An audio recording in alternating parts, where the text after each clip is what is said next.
Хоёр дахь дугаар. Тэгэхээр өнөөдөр бүгдээрээ өртсөн талаар ярина, дургийн талаар ярина. Гэхдээ одоо цаг 5:30 болж байна. Тийм учраас эхлээд өглөөний гүйлт, шүршүр, кофе.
Nice.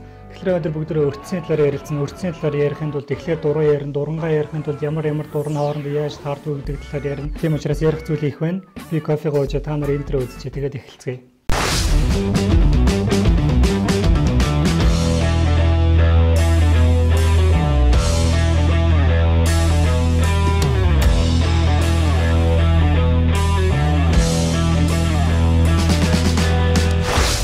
Гой зураг дарахын тулд хэрвээ чи Canon хэрэглэдэг бол Canon-ы эдгээр дурангуудыг авах хэрэгтэй. Тэгэхээр эдгээр дурангуудыг авахын тулд чи байгаа бүх юмаа зараа дээрээс нь нэмж нэг бөөрөө зараа тэгээд энэ дурангуудыг аваарай. Дурангийн талаар яг хэцүүл юм. Тэгэхээр баярлалаа дараа уулзъя. Бид тавж ярьсныг ойлгосон биз дээ тийм ээ. Дурангууд маш олон янз байгаа. Маш олон үзүүлэлттэй, маш олон төрлийн, олон зориулттай төрөл бүрийн дурангууд байгаа. Тэгэхээр ямар дуран хэрэглэхээ сонгохоос өмнө эхлээд чиний аппарат ямар гэдэг талаар ярилцъя. Хэрвээ дурангийн хойдол нь харах юм бол дурангийн хойдол нь бөөрийнхээ байгаа. Тэгэхээр дурангаар чинь гэрэл орж ирсэн гэрэл нь сенсор дээр чинь буун. Тэгэхээр юу гэдэг нэг ихлээр уртл нь бөөрийнхээ, хойдол нь бөөрийнхээ нэг ясандаа орж ирж байгаа гэрэл, гарч байгаа гэрэл бөөрийнхээ гарна гэсэн. Тэгэхээр би зүгээр нэг сэтгүүлээс нэг ийм зураг хэвлээд гаргаад ирсэн байгаа. Хайчлаад гаргаад ирсэн байгаа. Тэгэхээр энэ зураг чиний сенсор дээр буун. Энэ хар чиний сенсор. Сенсор дөрвөлжин учраас бид нар дандаа дөрвөлжин зураг хардаг. Гэхдээ дурангаас чинь бол бөөрийнхий гэрэл гарч байгаа. Яг бүх тохиолдолд биш, заримдаа бол хойдлон дөрвөлжин тийм дурангууд л байгаа. Яг тэрийг би зургаар үзүүлээ. Тэгэхээр илүү гарч байгаа сенсороос чи илүү гарч байгаа гэрэл ямар ч хэрэггүй гэсэн үг. Нэг ясандаа чиний сенсор дээр ийм гэрэл буuna гэсэн үг. Энэ чиний эцсийн зураг. Гэхдээ энэ тал дээр сенсорын талаар ярих хэрэгтэй. Хэрвээ энэ хар сенсор гэж үзэх юм бол энэ бол full frame. Full frame гэдэг нь болохоор 36 мм-ийг харьцан 24 мм-ийн хэмжээтэй аппарат дотор ч байгаа сенсор гэсэн үг. Энэ хэмжээ нь хаанаас бий болсон бэ гэвэл хуучин бид нар пленкэн дээр дардаг байхад нэг пленкны хэмжээ нь 35-ыг харьцан 24. Пленкэн дээр гардаг нэг зургийн хэмжээ болохоор ийм кадр юм байна. Хэрвээ хэн нэгэн сонирхолтой байвал миний энэ хайчилж байгаа пленкны зураг нь энэ байна. Энэ зүгээр цагны зураг юм байна. Тэгэхээр 35-ыг харьцан 20 хэмжээтэй пленк нэг иймэрхүү. Камер хөгжөөд дижитал камер болохоор яасан бэ гэвэл ийм хэмжээтэй сенсор хийсэн байгаа. Гэхдээ тэрийг full frame гэж нэрлэсэн. Яг гэвэл хуучин нэг пленкны ийм кадартайгаа адилхан хэмжээтэй байсан учраас. Гэхдээ нэг асуудал байгаа. Тэр нь болохоор иймэрхүү хэмжээтэй өндөр наривчлалтай дижитал сенсор хийхэд маш өртөг өндөртэй байсан. Маш үнэтэй тусч байсан гэсэн үг. Тэгэхээр аппаратууд маш үнэтэй гарч ирсэн. Тийм учраас үнийг хямдруулахын тулд сенсорын хэмжээг 2 дахин багасгасан байна. Ийм хэмжээтэй сенсорыг crop sensor гэдэг бөгөөд APS-C гэдэг. Миний бичлэг хийж байгаа камер минь болохоор full frame камер байгаа. Энэ 7D болохоор crop sensorтай, 600D crop sensorтай.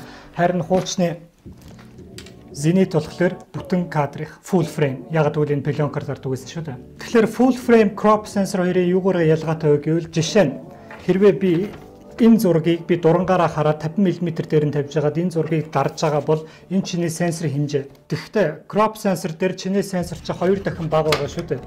Тэгэхээр чиний сенсор ийм болно гэсэн үг.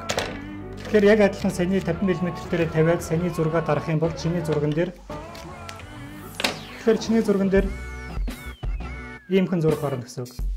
Ийм учраас crop sensor full frame хоёр маш том ялгаатай байдаг. Дурангуйч гэсэн муу адил crop sensorтой камерын тааруулсан эсвэл full frame камеранд тааруулсан дурангууд байгаа. Камерын дуран дээр өөр дээр бүх мэдээлэл нь бичсэн байгаа. Энэ дурангийн zoom range, хэр өргөө авах уу, хэрэг холыг авах уу гэх мэтлэн зүйлүүдийг. Тэгэхээр энэ дуран дээр хэрвээ харах юм бол ихэвчлэн дурангуудын нүүрэн тал дээр нь диаметрын бичсэн байгаа. Эндийн диаметр нь ямар урчилтай байдаг гэвэл төрөл бүрийн фильтрүүд байдаг. ND polarized filter гэх мэтлэн төрөл бүрийн зориулттай. Тэгэхээр энэ дуранд ямар төрлийн фильтр орох вэ гэдгийг миллиметрээр хэдэн миллиметрийн диаметртай өгдөг нүүрэн талд нь заагаад өгсөн байгаа. Тэгэхээр хэдэн миллиметрийн дуран бэ гэдэг нь тэр дурангийн бит байдлынхаа урт дэлгэртэй ямар ч хамааралгүй энэ юутай холбоотой байдаг вэ гэвэл дурангаар орж ирж байгаа гэрэл сенсороос хэдэн миллиметрийн зайтай фокус нь таардаг зайг үзүүлдэг байгаа. Хэдий ч нэ камерын доторх сенсортой ойрхон фокус нь таарна, хэдий ч нэ өргөн авдаг гэсэн үг. Мэдээж эсрэгээр хэдий ч нэ сенсороос хол фокус нь таардаг, хэдий ч нэ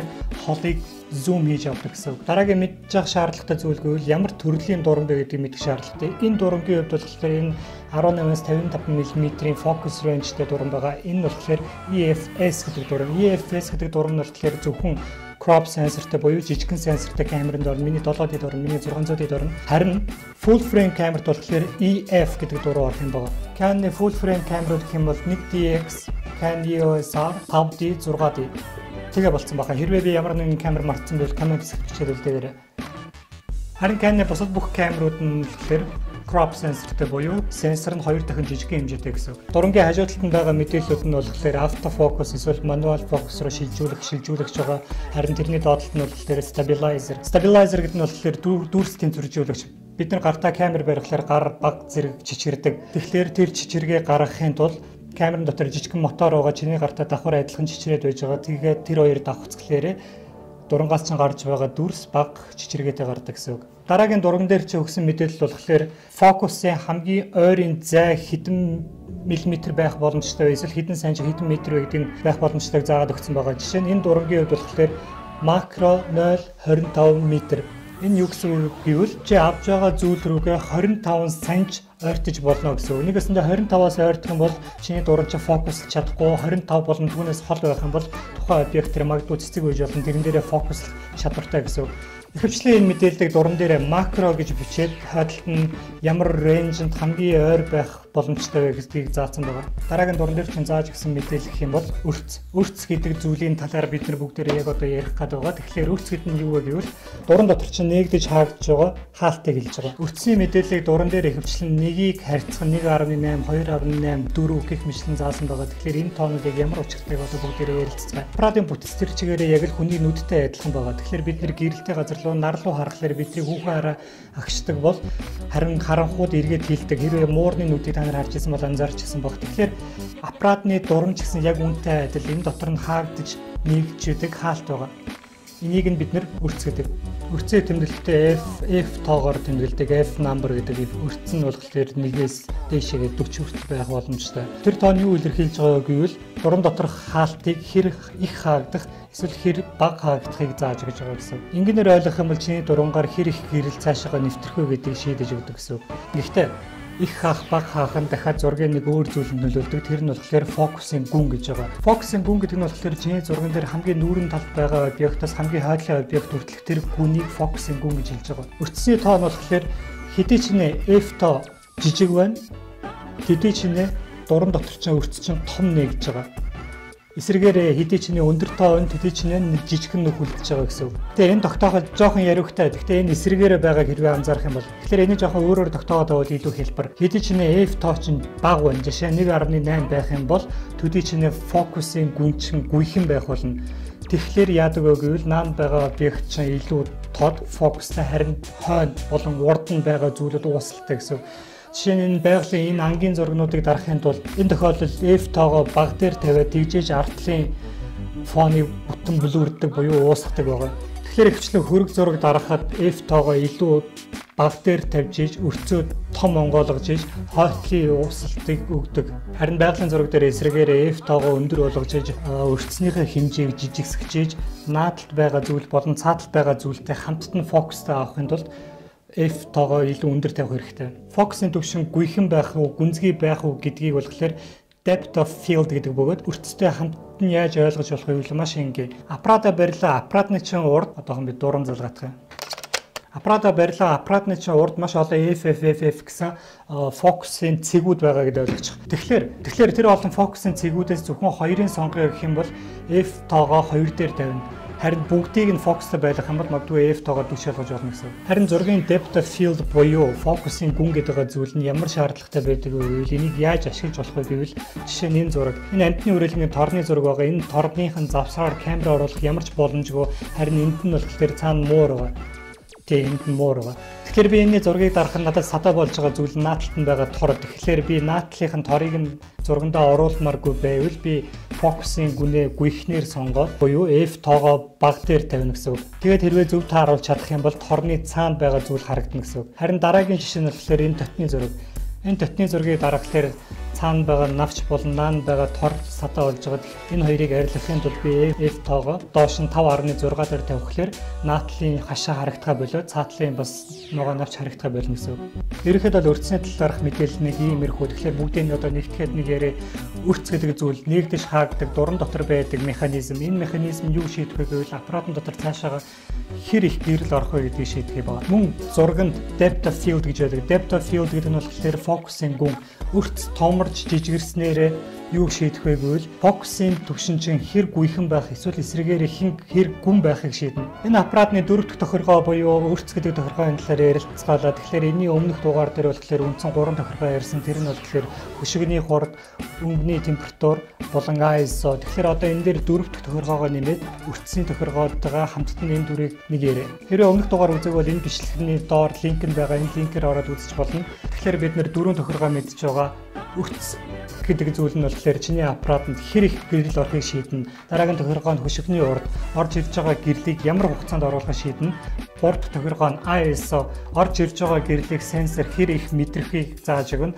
Харин сенсор дээр бууж байгаа гэрлийг халуун хүүлэн эсвэл яаж мэдрэх вэ гэдэг нь болохоор white balance-аараа шийднэ. Энэ ингээд аппаратны үндсэн дөрвөн тохиргоо хэрвээ чанд аппарат байгаа бол энэ дөрвөн тохиргоог цааш нь хөдөлгөөд үз. Нэг зүйлийн зургийг дараад үз.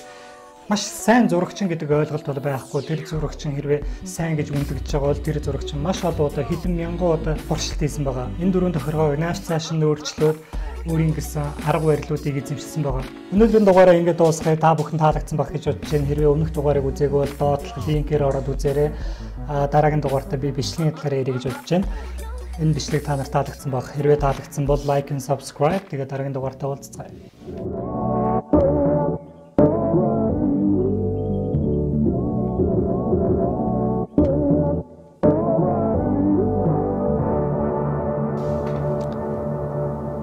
Чи энэ бичлэгийг одоо монтажлаад үзэж байгаа шүү дээ, тий.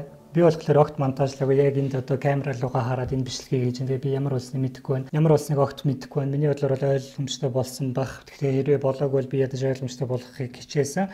Тийм учраас хэрвээ таалагдсан бол лайк